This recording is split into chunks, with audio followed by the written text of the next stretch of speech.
Well, it's the 10th day of the disaster that took place in Dharali, and there is continuous search operations, rescue operation, relief work that is going on the part of different agencies, be it the Army, Air Force, NDRF, SDRF. But a crucial role has been played by the Indian Air Force because the connectivity has completely been damaged between the rest of Uttarakhand and the Dharali region. I've been joined by Sergeant Rajesh Swami over here, who is taking care of the entire operations here at the Harshal Valley, where different choppers, helicopters are landed. Rajesh ji, ये बताइए कि अभी तक आज 10वां दिन है, कितने लोगों को यहाँ से रेस्क्यू कर लिया गया है और आप लोगों की क्या प्रायोरिटीज रहती हैं जब आप ये ऑपरेशन चला रहे हैं?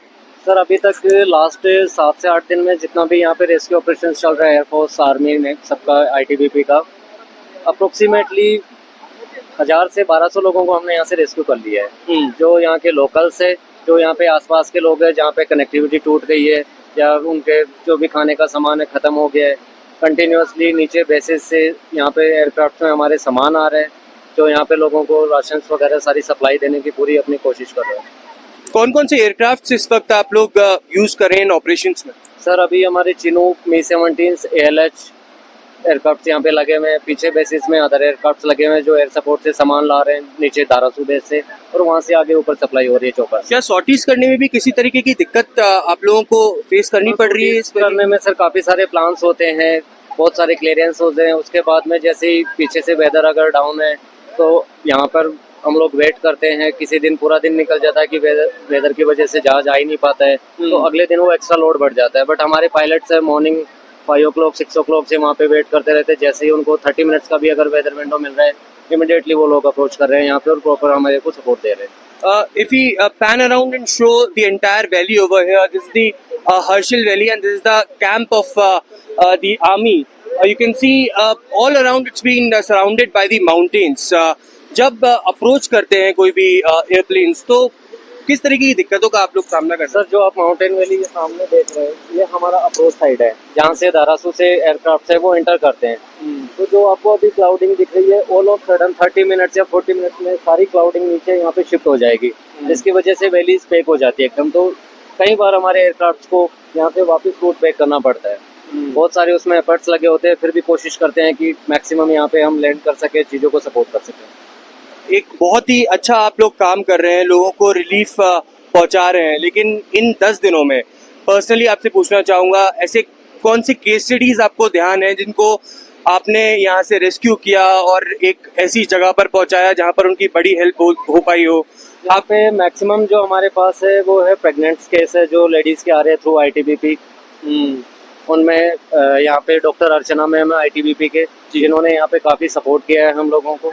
यहाँ पे वो मेडिकल केसेस जितने भी हेल्थ से रिलेटेड इश्यूज है, बुजुर्ग है और है जिनको किसी को हाइपरटेंशन है, किसी के चेस्ट में पेन हो रहा है, सारे केसेस मैम अर्चना यहाँ पे अच्छे से हैंडल कर रहे हैं और वो हमें यहाँ से रेफर करते हैं, जिनको हम यहाँ से एयरलिफ्ट करते हैं मातली और धारासू के लिए।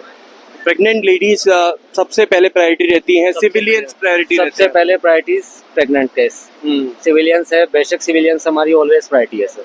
अच्छा, अगर आज से आगे की बात की जाए तो क्या प्लानिंग है इंडियन एयरफोर्स की? लगातार ये सॉर्टीज जारी रहेंगी? हाँ, इंडियन एयरफोर्स का ये प्लान है सर कि यहाँ पे जब तक चीज़ें नॉर्मली बहाल नहीं हो जाती है तब तक इंडियन एयरफोर्स अपने कंटिन्यू चॉपर्स के द्वारा यहाँ पे जितना भी सामान है, इक्विपमेंट है, जिनसे रोड्स बहाल हो सके, जो ब्रिज टूट चुके हैं उनको वापस रिपेयर करने के जो भी इक्विपमेंट लगेंगे वो सब यहाँ पे एयरलिफ्ट करके ड्रॉप। राजेश, एक लास्ट सवाल, क्योंकि हम 10वें दिन पे हैं आज जब ये डिजास्टर हुआ था, अब हम ये देख रहे हैं कि जो हर्षल मार्केट है या फिर आगे के जो जगह है वहाँ पर कई असेंशियल कमोडिटीज भी खत्म होती जा रही हैं।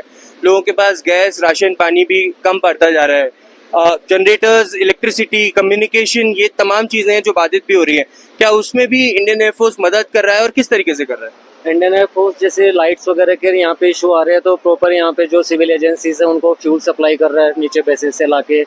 चिनूक ने अभी रिसेंटली हमारे यहाँ पे जो जनरेटर सेट जो आप यहाँ पे देख रहे हैं, ये यहाँ पे एयरलिफ्ट करके लाए हुए हैं।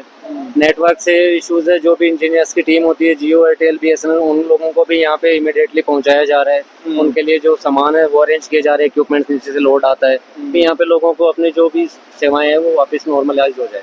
क्या कुछ लोग पैनिक में आपको नजर आते हैं? क्या सोच रहे हैं कि अब वैली से हम नीचे चले जाएं क्योंकि इस तरीके? सर, ऐसी कोई भी आपदा होती है तो कोई भी इंसान घबरा तो जाता है, लेकिन हम उसी चीज़ को यहाँ पे नॉर्मलाइज करने के लिए बैठे हैं उनके लिए। बहुत बहुत शुक्रिया हमसे बात करने के। That was Rajesh Swami, sergeant of the Indian air force. He is on the spot for the last 10 days. He flew from Bareilly and has been taking care of the entire operations that the Indian Air Force are conducting. There are several sorties that are being planned as well. But what he has been saying that the priority is to get those people rescued who are in medical emergencies, and they are doing their best efforts possible. This is Ishwarajan for NDTV in Uttarakhand.